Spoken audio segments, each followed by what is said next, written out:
కుంభరాశి వాళ్ళకి మాటలతో చాకచక్యంతో అయితే వాళ్ళని చక్కగా బొట్లో వేసుకుంటూ ఉంటారు. కానీ అన్నీ బాగుంటాయి. మంచి నక్షత్రం, మంచి రాశి కాబట్టి అందులో నక్షత్రాలు కూడా మంచిగా ఉంటాయి. అందరు చదువుల్లో కూడా బాగా రాణిస్తారు. ప్రతి విషయంలో కూడా వాళ్ళు అలాంటి వాళ్ళతో స్నేహం చేయాలని కూడా ఆరాట పడుతూ ఉంటారు. ఎందుకంటే వాళ్ళ మంచి సఖ్యత, మంచి ప్రేమాదరంగాలతో ఉంటాయి.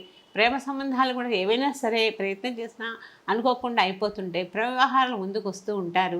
ఇలాంటి వాళ్ళు కుంభరాశి వాళ్ళకి కొంచెం ఎక్కువగా ఉంటాయి కాబట్టి జాగ్రత్తగా ఉండండి. ప్రేమ వివాహాలు అన్నీ బాగున్నాయి, అమ్మాయిని చేసుకుందామని ఇంటర్ క్యాస్ట్ మ్యారేజ్ చేసుకున్నప్పటికి కూడా అవి కూడా కొన్ని బాగుంటాయి, కొన్ని బాగుండకపోయినా అది తెలుసుకొని చేసుకోండి. ఎందుకంటే టైం ఫేవర్గా లేనప్పుడు ఇవన్నీ కూడా సమస్యలే. ఈ సమస్యని మనం ఎదురవ్వాలంటే ఏదైనా సరే రెమెడీ చేసుకుంటూ ముందుకెళ్ళినట్టయితే అన్ని విధాలా బాగుంటుంది.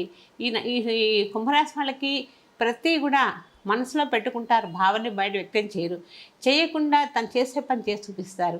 ఇవన్నీ కూడా కొంచెం గోప్యంగా ఉన్నందువల్ల ఎదుటి వాళ్ళు ఇబ్బంది పెడుతూ ఉంటాయి. ఈ ఇబ్బందిని తొలగిపోవాలంటే ఏదైనా సరే దైవానుగ్రహం ఉండాలి, దైవాన్ని నమ్ముకోవాలి, దైవారాధన చేయాలి.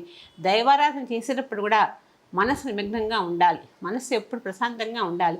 ఉన్నప్పుడే మనం ఏ పనిని సాధించగలుగుతాం. అంతేగాని మనసు ఒక చోట మార్గం ఒక చోట అన్నట్టుగా వ్యవహరించినట్లయితే అనుకున్న పనులు ఏమీ సాధించలేవు. అందుకని ప్రతిదీ కూడా మనసుకి మాట్లాడండి. చక్కగా అనుకున్న ఆలోచనలు కూడా బయట వ్యక్తం చేయండి. చేసినట్లయితే కుంభరాశి వాళ్ళకి ఏ సమస్యలు కూడా ఉండవు. అన్ని విధాలు బాగుంటుంది.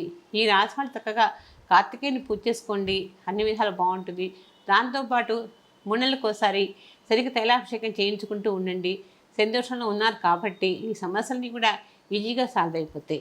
ఆరోగ్యంలో కూడా చిన్న చిన్న సమస్యలు వస్తూ ఉంటాయి, వచ్చినా భయపడకండి.